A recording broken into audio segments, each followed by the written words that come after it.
Neste mês de outubro, se comemora no dia 28 o Dia do Servidor Público, uma categoria de extrema importância para o funcionamento do Estado brasileiro e a aplicação das políticas públicas. Para homenagear os servidores e servidoras, trabalhadores e trabalhadoras do setor público e, ao mesmo tempo, conscientizar a população sobre a importância da categoria, o tema desta roda de conversa é o papel do servidor público no Estado brasileiro. Para falar sobre o assunto, o Sindicep convidou o consultor e analista político Antônio Queiroz e o diretor técnico do DIEESE, Fausto Augusto Júnior. Também está presente o coordenador-geral do Sindicep-PE, José Carlos de Oliveira. Vou chamar agora José Carlos de Oliveira para iniciar essa roda de conversa e saudar os nossos convidados. José Carlos de Oliveira, no imaginário de boa parte da população brasileira, o servidor público é aquele profissional que ganha muito e trabalha pouco. Como servidor público, qual é a realidade da categoria hoje aqui no Brasil? Queria antecipadamente aqui agradecer a qualidade dessa roda de conversa, que é um dos instrumentos que nós temos utilizado com a frequência, mas a qualidade que está posta nessa sala hoje com os companheiros Toninho e Fausto, que tem escrito, que tem debatido, que tem formulado muita coisa interessante a respeito das aflições sociais, no que se refere às retiradas de todos os direitos e à destruição do tecido social, bem como dessa famigerada PEC 32, da chamada reforma administrativa. Antecipadamente, eu agradeço a produção que tem sido feita pelo DIAP, por Toninho, e pelo DIEESE, por Fausto e sua equipe, a respeito dessas matérias, em especial esse embate nas nossas vidas, que é a destruição do Estado brasileiro, das políticas públicas e do tecido social, que, se aprovada, acarretará na retirada da sociedade do orçamento público da União.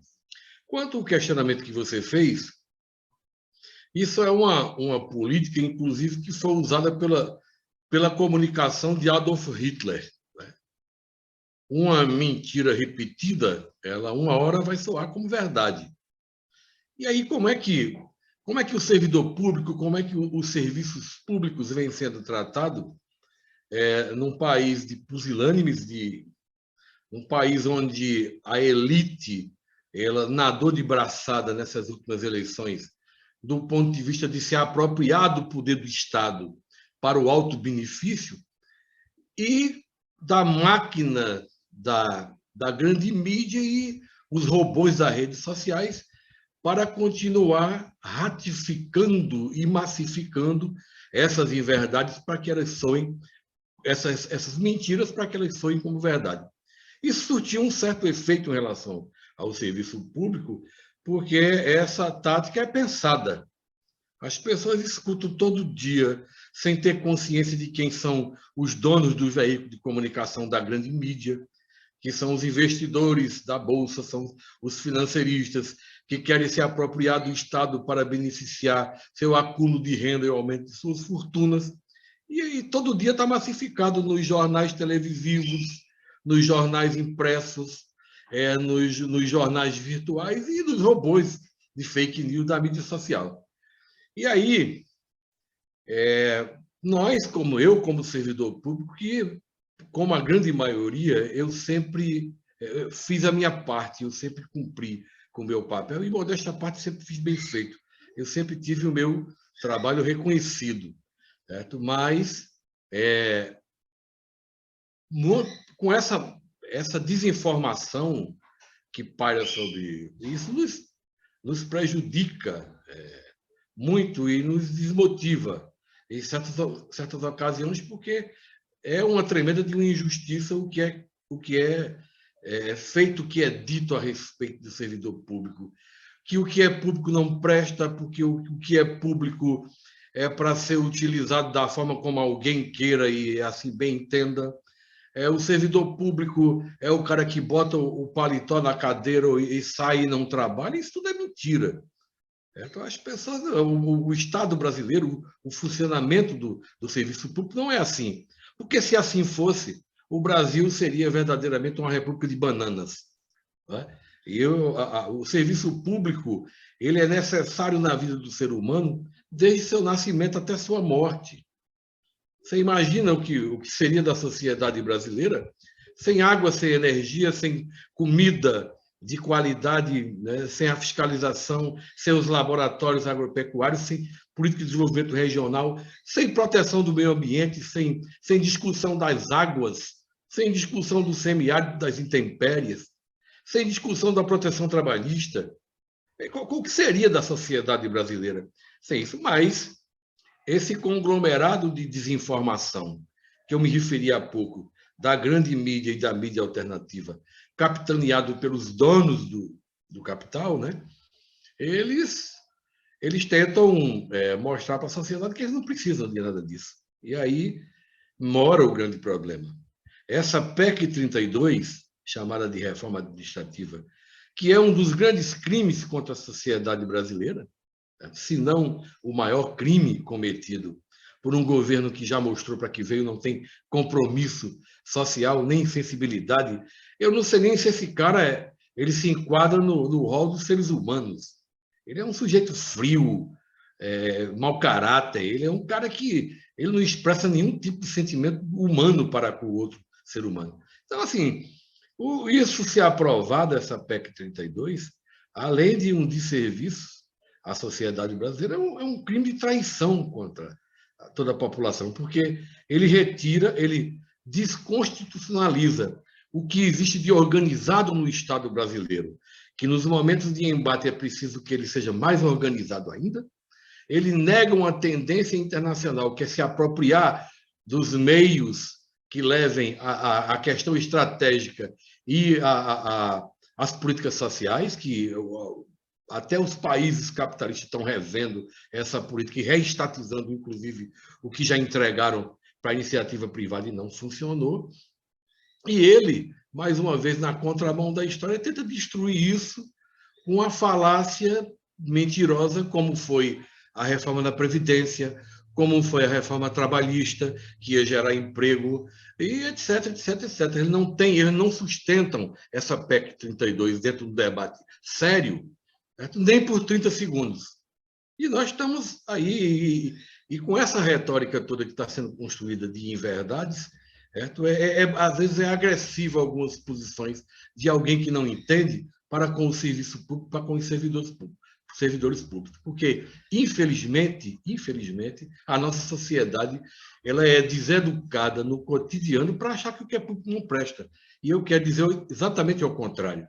Serviço público estão as grandes cabeças, certo? As políticas públicas envolvidas com as especificidades do servidor de carreira, do concursado, é uma coisa que é exemplo, inclusive, para o mundo, certo? E está sendo destratado pelo governo Bolsonaro.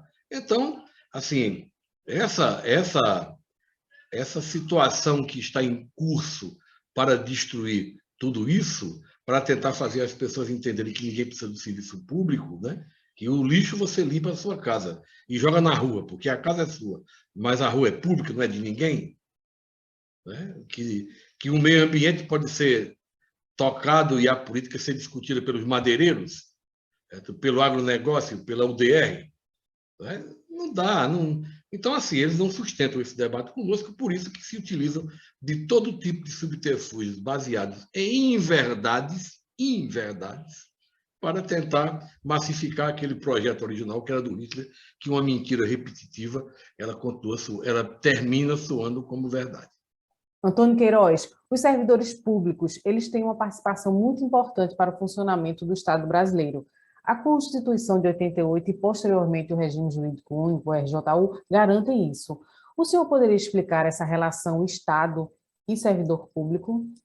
Bom, o que a gente pode dizer é que o Estado tem a obrigação, isso faz parte do processo civilizatório, de garantir pelo menos 5 dimensões ou gerações de direitos para a população de um modo geral. São os direitos civis, os direitos políticos, os direitos sociais, os direitos difusos e coletivos e os bioéticos.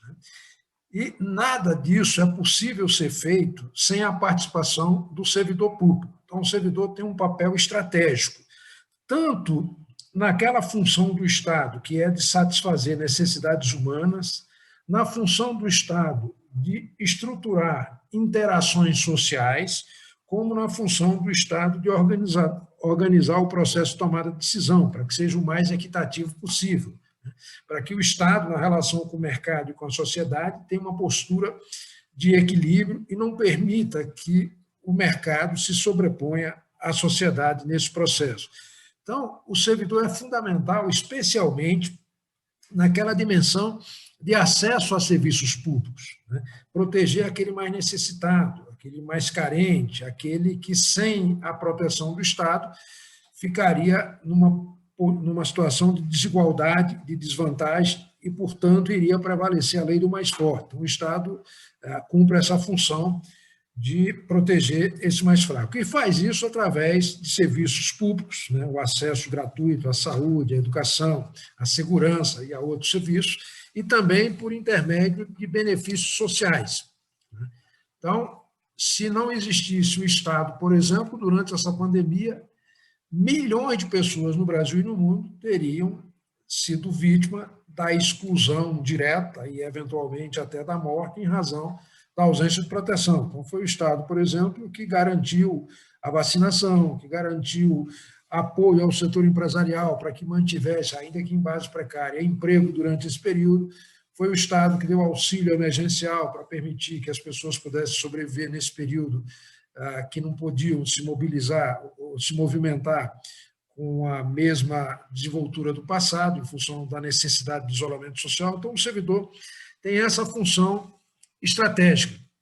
E, como bem lembrou José Carlos, essa reforma da Previdência, da reforma administrativa, que se complementa a outras reformas já realizadas, como a do teto de gasto e a reforma previdenciária, elas, na prática, cumprem a função de um lado, de desmontar o Estado, né, e, de outro, de reduzir a pequena participação que os mais pobres ainda têm no orçamento, seja mediante o recebimento de serviços prestados por servidores públicos, seja mediante benefícios sociais que são organizados e administrados pelos servidores públicos, cumprindo, portanto, essa função fundamental de proteção aos mais necessitados. Você falou aspectos muito importantes, né? A condução da pandemia, o processo de vacinação, né? A questão da economia, né? Nesse momento de pandemia.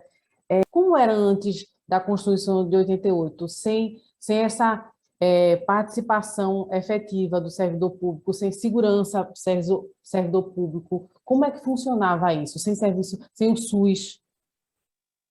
Pois é, a Constituição de 88 foi um marco muito importante que rompeu com aquele período de exclusão patrocinado pela ditadura militar. Então, se instituiu, por exemplo, um salário mínimo nacionalmente unificado, que garantisse condições básicas para os trabalhadores, de um modo geral, com a renda mínima capaz de garantir alimentação, habitação, transporte, enfim, uma cesta com uma série de necessidades do trabalhador. Se institucionalizou, por exemplo, o salário família, que não era garantido constitucionalmente. Se estabeleceu uma jornada máxima de 44 horas de trabalho por ano. Se garantiu hora extra com adicional. Se garantiu proteção em face da automação, porque o mundo vem sendo digitalizado e automatizado numa velocidade muito grande. De modo que a Constituição não apenas reconheceu direitos da população de um modo geral, dos povos indígenas, proteção ao meio ambiente e conquistas sociais, como criou instrumentos para proteger isso. Entre esses instrumentos, o próprio reconhecimento da atuação como substituto processual dos sindicatos. O sindicato, a partir da Constituição de 88, passou a falar em nome de toda a categoria, independentemente de ser filiado ou não, porque há circunstâncias em que o setor empresarial não aceita a filiação e persegue o trabalhador, e o sindicato, podendo coletivamente falar em seu nome, evita esse conflito direto e esse tipo de perseguição. De modo que a Constituição de 88 foi uma conquista fundamental, ela consolidou e trouxe ao Brasil um patamar civilizatório que anteriormente não existia, mas, lamentavelmente, a partir de começou no governo Fernando Henrique lá atrás, mas que aprofundou muito a partir do governo Temer e de Bolsonaro, vem havendo uma verdadeira tentativa de desmonte desses direitos sociais, dessa proteção ao meio ambiente, dessas garantias aos mais vulneráveis, e Graças aos sindicatos e aos partidos políticos que têm autonomia, tem sido possível resistir em alguma medida. Mas o fato é que é preciso que a população se dê conta o mais rapidamente possível de que, se não for o Estado, ela ficará abandonada em situações como essa da pandemia. Então, é fundamental que se recupere essa consciência política e que 2022 se escolham representantes. A democracia, a eleição, que tem alternância no poder, cumpre um papel fundamental de fazer com que o país, dentro do sistema democrático, resolva de forma pacífica as contradições no seu interior. E o atual governo tem estimulado a violência, tem tido uma postura negacionista em relação a uma série de conquistas civilizatórias, tem questionado a ciência, etc. E isso não pode se permitir num país pós-Constituição de 88, que permitiu, por exemplo, durante os governos do PT, que milhões de pessoas tivessem acesso à educação e, portanto, pudessem frequentar a universidade, tivesse possibilidade de ascensão social. Isso foi interrompido e é preciso ser recuperado, ou seja, é preciso recuperar a participação dos mais pobres no orçamento. E a forma de fazê-lo é preservando o Estado, cumprindo essas suas funções fundamentais. O governo alega, os governos liberais alegam, neoliberais alegam que o Estado é corrupto e incompetente por natureza, né, que o servidor trabalha pouco e ganha muito, né, e que o setor privado é superior ao setor público na prestação de serviço. Todos os países que adotaram esse modelo, essa experiência, já voltaram atrás, porque isso foi uma experiência do governo inglês, do governo americano, na época do Ronald Reagan e da Margaret Thatcher, e foi um laboratório com a experiência gerencial que se mostrou ineficaz, tem uma relação cliente-consumidor, quando a relação do Estado é uma relação cidadã de necessidade da população, de modo que isso foi uma experiência do final dos anos 90, início dos anos 80, até o início do século XXI, e que o mundo inteiro já abandonou, e que voltou a praticar um padrão em que, embora existam parcerias do setor público com o setor privado, mas a primazia é do setor público. E se não houver a primazia do setor público, o mercado visa lucro, e visando lucro, ele não defende o interesse coletivo, defende o interesse individual, vai focar apenas na competitividade, na lucratividade, e deixar aqueles mais vulneráveis no caminho. De modo que é fundamental a defesa da Constituição de 88, né, e a valorização dos serviços e dos servidores públicos no Brasil como uma condição para garantir a dignidade humana. Fausto Augusto, para criminalizar a categoria, um dos principais argumentos utilizados, principalmente pela mídia, é o de que o país tem muitos servidores. É verdade isso? Serviço público de qualidade influencia na qualidade de vida da população? O Toninho lembrou muito, e o José Carlos também, o servidor na prática, Deise, ele é a mão que executa o direito social. Sem servidor não tem educação, sem servidor não tem saúde, não tem escola sem professor, não tem hospital sem médico, sem enfermeiro, não tem segurança pública sem um policial. Ou seja, a gente tem que olhar o serviço público a partir das necessidades que a sociedade se coloca.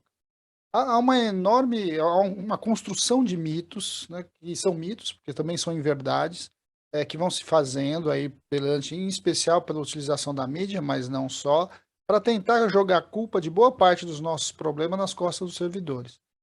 E na prática isso está bem longe de ser verdade. A primeira delas é o que você perguntou. Afinal de contas, tem muito servidor no Brasil? Não, tem muito pouco servidor no Brasil, na verdade. Quando a gente olha para os números, a gente vai ver que o Brasil tem em torno de 12 servidores para cada conjunto de 100 trabalhadores, né, em torno do Brasil. Isso é menos do que tem de servidor nos Estados Unidos, que está em torno de 15.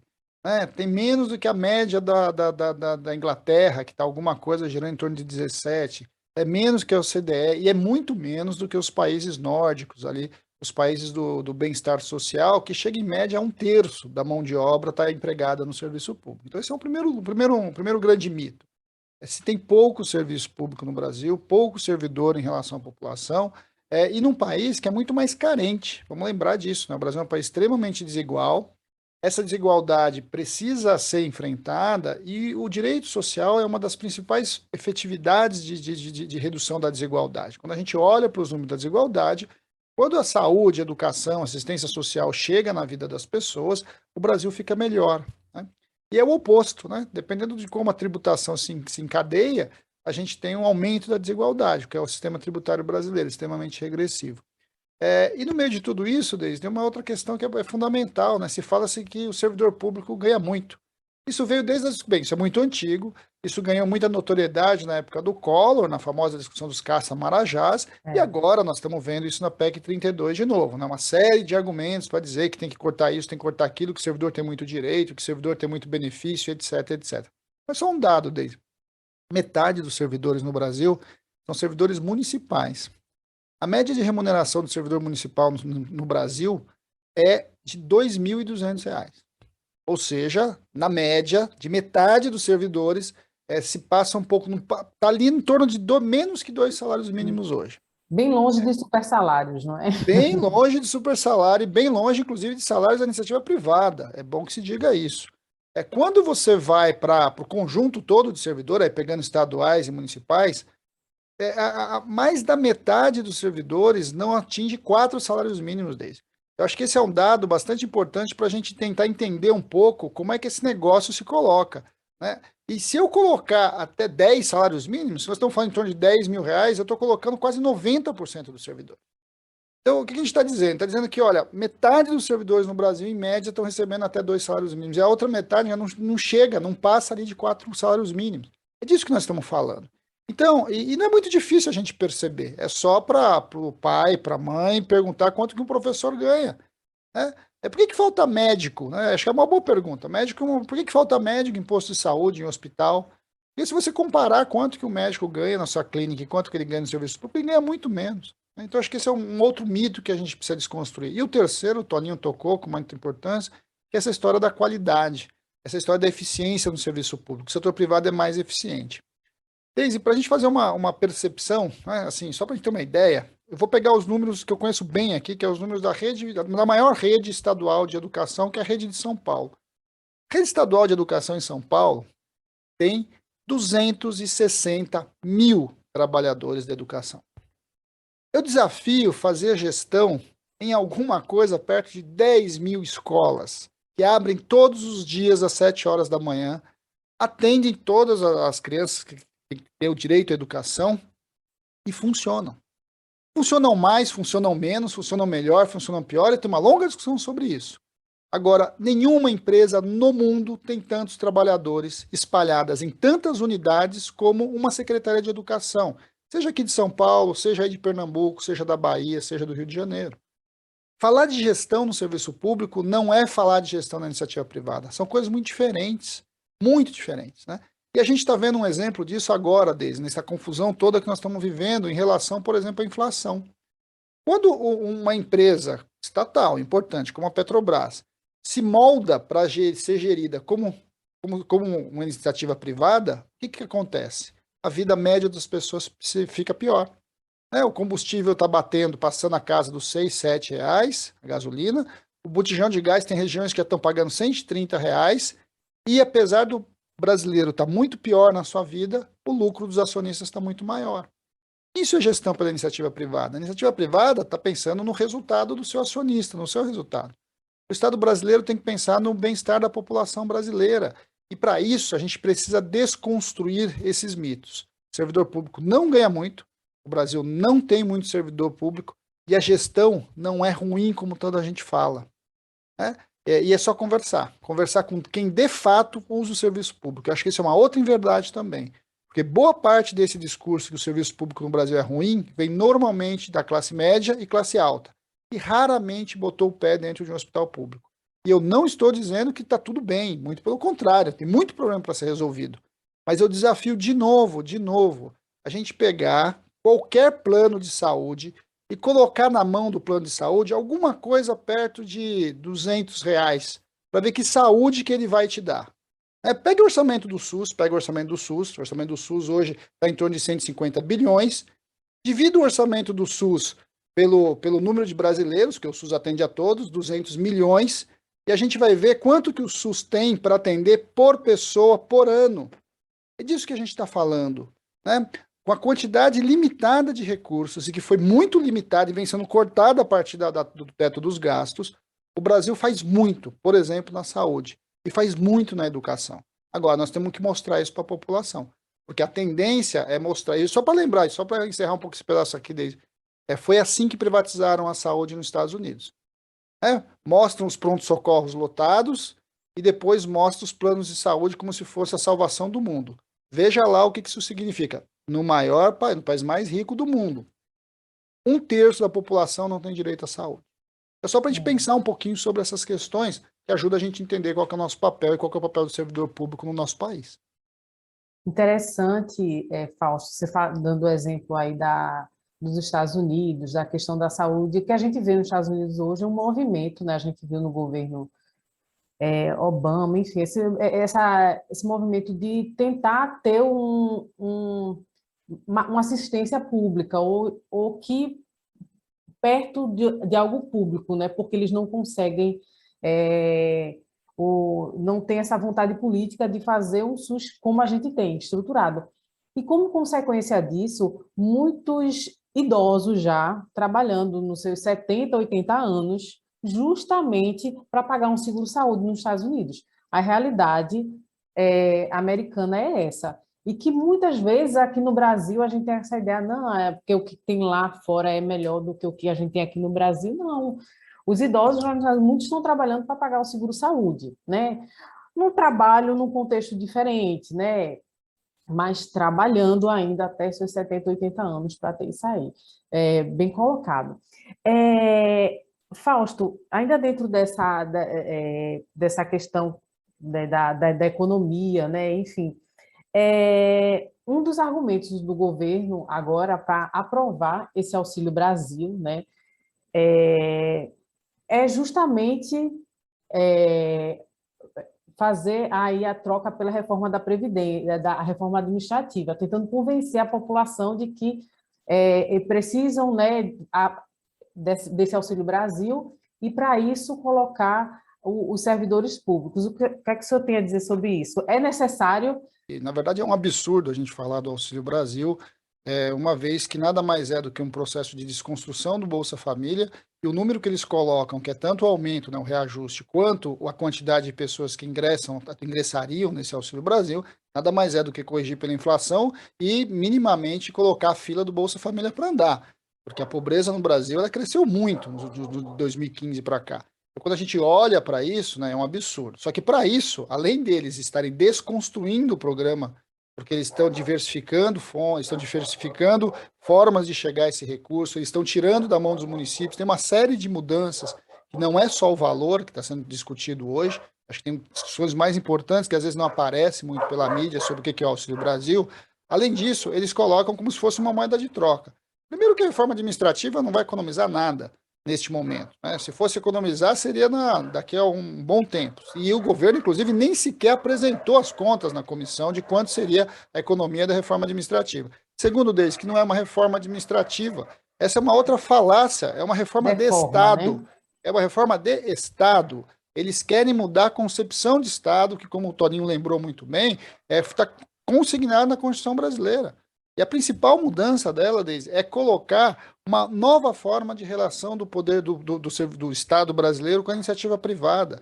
O objetivo da reforma administrativa é transferir o fundo público para a mão da iniciativa privada, num projeto muito claro de privatização do Estado, de terceirização de saúde, terceirização da educação.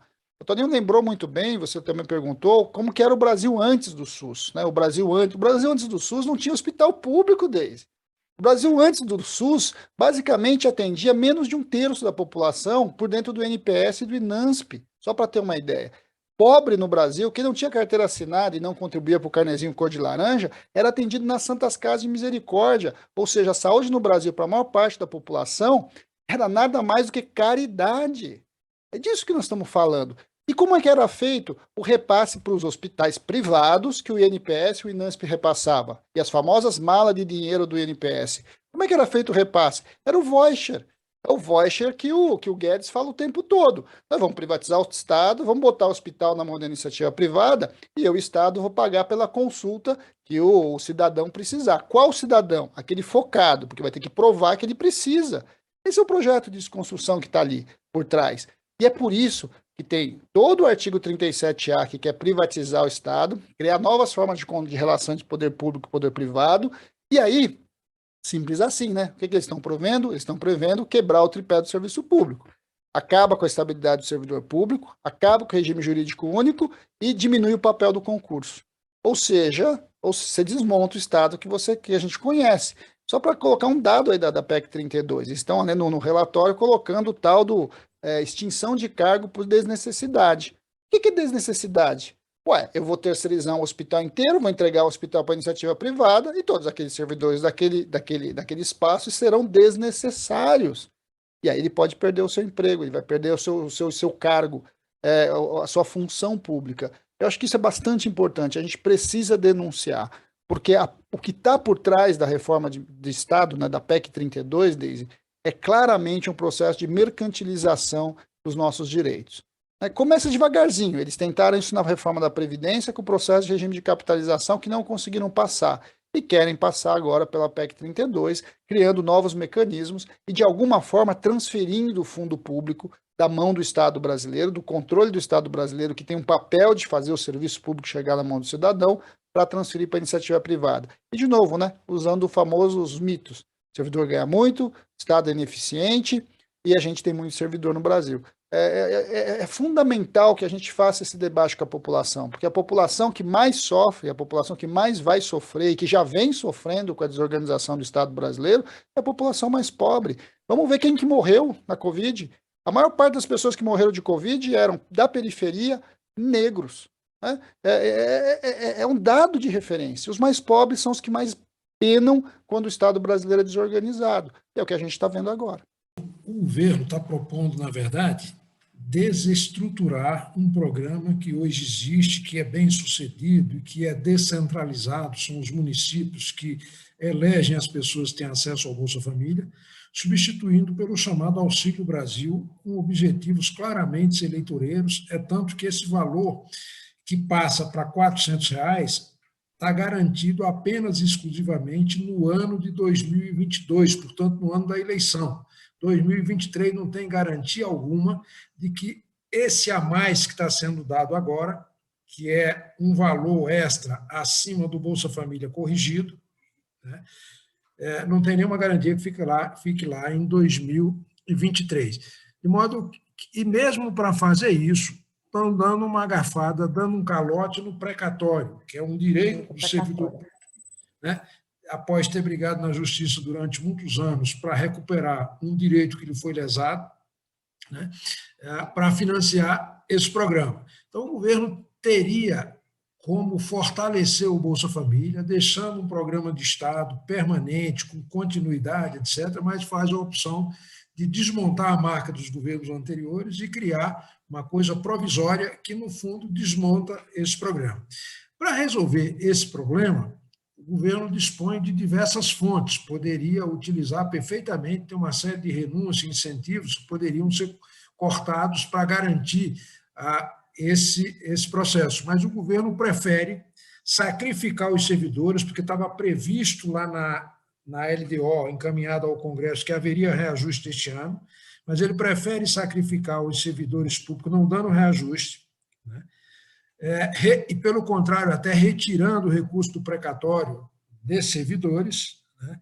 Mas amplia os recursos para o fundo eleitoral, amplia os recursos para garantir as emendas impositivas dos parlamentares e a emenda de relator, que só quem administra é a base do governo. Então, é um absurdo completo, um desvirtuamento completo. Se o governo quer resolver o problema dos mais necessitados, ele, então, adote o programa que o Suplicy sugeriu lá atrás, de renda mínima, né, que é universal, que alcançaria a todos indistintamente, não seria um programa focado, e todo mundo, uma espécie de imposto de renda negativo, todo mundo com até determinado patamar de renda teria acesso àquele benefício. Né? Mas não, prefere desmontar o que o governo anterior fez, né, e faz isso eleitoreiramente, de um lado, e de outro, retirando recursos dos servidores. Eu insisto nisso. Quer dizer, propôs alterações no texto, lá no auxílio emergencial, que era uma necessidade fundamental para socorrer os mais necessitados, lá na lei que deu socorro aos estados e municípios, garantindo recursos, porque tinham perdido receita, inclui naquela lei complementar 172 o congelamento salarial, agora nega o reajuste e, além disso, ainda dá uma agafada no precatório dos servidores. Então, o servidor público que continuar apoiando esse governo, ele realmente não raciocina, quer dizer, não age racionalmente, porque é um governo que, como poucos, perseguiu o servidor como esse. Se você verificar, a reforma da Previdência fez 3 modificações estruturais nos fundamentos da concessão dos benefícios, aumentando o tempo de contribuição, aumentando a idade mínima, aumentando o valor da contribuição, né, o tempo, o valor, né, a idade, e, além disso, reduzindo o valor do benefício. E depois faz todas essas atrocidades. Ainda tem gente que apoia, realmente é extremamente preocupante.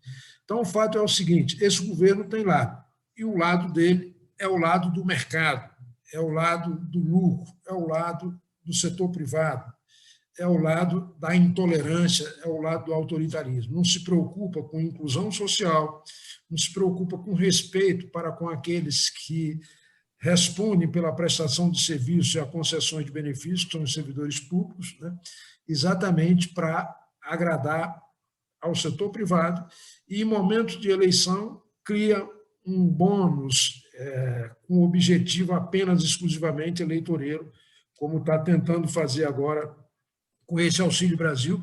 Mas, mesmo assim, se somarmos o que é gasto com o Bolsa Família e o que é gasto com o auxílio emergencial, esse Bolsa Família será bem menor e, portanto, muita gente ficará excluído da assistência do Estado nesse período. De modo que isso precisa ser denunciado, isso é um crime contra a população de um modo geral, porque é uma manipulação eleitoral de um lado, e, de outro, é o desmonte de um programa que vinha dando certo, que, se quer incrementar esse programa, ampliar o seu escopo, pode fazê-lo de forma permanente, sem ser como está sendo feito, com fins eleitoreiros e de modo provisório, com risco de descontinuidade em 2023.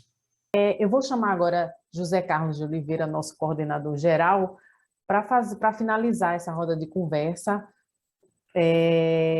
e agradeço desde já a participação de vocês, né?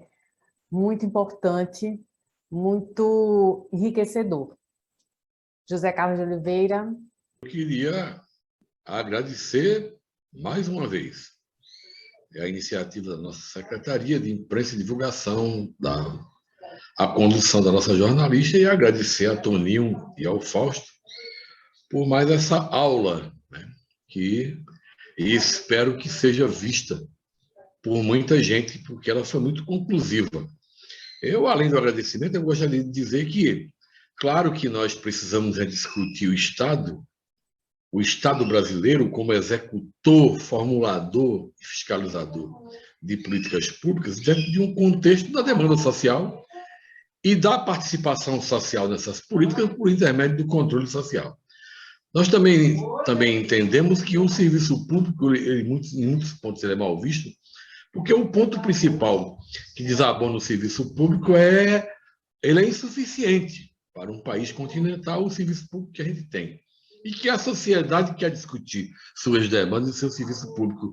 A sociedade não aguenta mais essas emendas impositivas, a sociedade não aguenta mais auxílio moradia, paletó para quem não precisa, academia de ginástica pago com dinheiro do Estado.